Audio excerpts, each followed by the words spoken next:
Hola Luchi, buen encuentro para todos, buena semana. Vos sabés que es un tema que preocupa y que, bueno, más allá de las promesas de inversiones, de un esquema que de acuerdo a la mirada del gobierno va a permitir más temprano que tarde recomponer algunas variables de la economía, cuando uno repasa los meses vencidos, es decir, cómo fue el panorama en las semanas que nos antecedieron respecto de la sangría de empleo, realmente es un tema que debe hacernos preocupar o al menos replantearnos si las cosas que se están haciendo tienen como un resultado positivo la posibilidad de que la gente siga ligada a una actividad formal, a un empleo registrado. Precisamente vamos a hablar de empleo registrado, vamos a ceñirnos a cifras, Luchi, del Sistema Integrado Previsional Argentino, el SIPA, un organismo nacional, pero que, claro, tiene cierta latencia respecto de la difusión de los datos. Se han compartido en las últimas horas datos que actualizan hasta el mes de agosto de 2025 y si uno repasa esas cifras, observa que la caída es muy abrupta. Respecto de la difusión del dato anterior correspondiente al mes de julio, en Santa Fe hay que decir que se perdieron 600 puestos de empleo registrado en la bota, de acuerdo a la mirada, a la foto de julio y a la actualizada en agosto, de acuerdo al Sistema Integrado Previsional Argentino. Fíjate los datos, tenemos una placa que referencia la foto de diciembre de 2023, un número de trabajadores activos de en torno a los 523.700, cifra que cayó a agosto del 2025 a 509.800. Una caída, si uno hace la diferencia entre una cifra y la otra, de 13.900 empleos en el acumulado desde diciembre de 2023, coincidiendo con la asunción de Javier Milei y el último dato actualizado correspondiente al SIPA a agosto, al mes 8 de este año. Pero sobre todo hay que quedarse con este dato, ¿no? En solo 30 días una pérdida, una destrucción de 600 puestos más de empleo, de acuerdo a lo que se observa en los registros nacionales.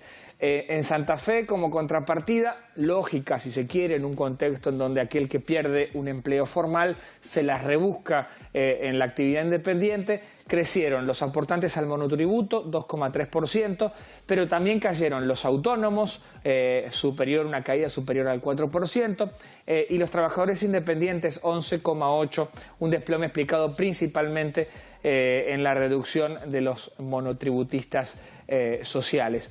A nivel nacional, Luchi, el panorama no es más alentador. Desde que Javier Milei tomó la Casa Rosada, asumió la presidencia, la destrucción neta de empleo registrada alcanza 223.796 puestos. Y si uno observa otras cifras que también se desprenden de organismos nacionales, la cosa no cambia. El Centro de Economía Política Argentina, el CEPA, el fin de semana divulgó un reporte que se ciñe de números de la Superintendencia de Riesgos de Trabajo.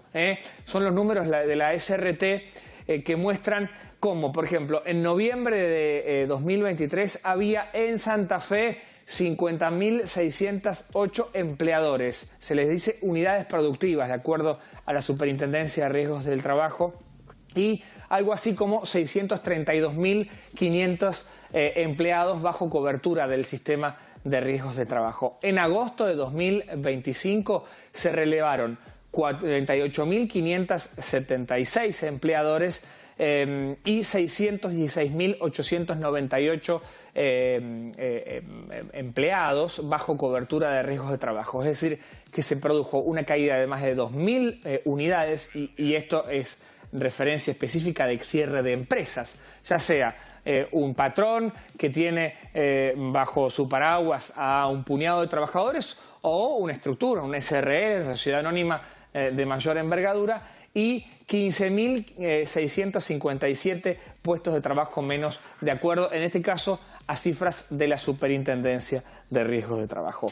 Uno quizás observa estos números en forma aislada y quizás, bueno, pasa como otra estadística, pero bueno, detrás de estas cifras obviamente hay familias muy perjudicadas, que están evaluando cómo sobrellevar, cómo parar la olla día a día, son realidades que atraviesan nuestra provincia. Luchi. Impensable esta cuestión, sobre todo, Pato, hablamos mucho de cómo el salario de quienes tienen un trabajo muchas veces no alcanza. Imagínate de aquellos que no lo tienen, cómo hacen para sobrellevar el día a día en una economía ajustada al máximo, como muchas veces hemos comentado también. Prolifera la economía de las aplicaciones, el trabajo de changas, esta última mención es una práctica tan conocida, yo te diría, en las últimas décadas, pero sobre todo el de las economías de aplicaciones es algo, si se quiere, novedoso, pero al que muchos están echando mano, en una especie de manotazo de ahogado para intentar subsistir, pero tampoco garantiza una seguridad económica de acá para adelante. Una realidad compleja, Luchi. Pato, gracias. Un abrazo, buena tarde.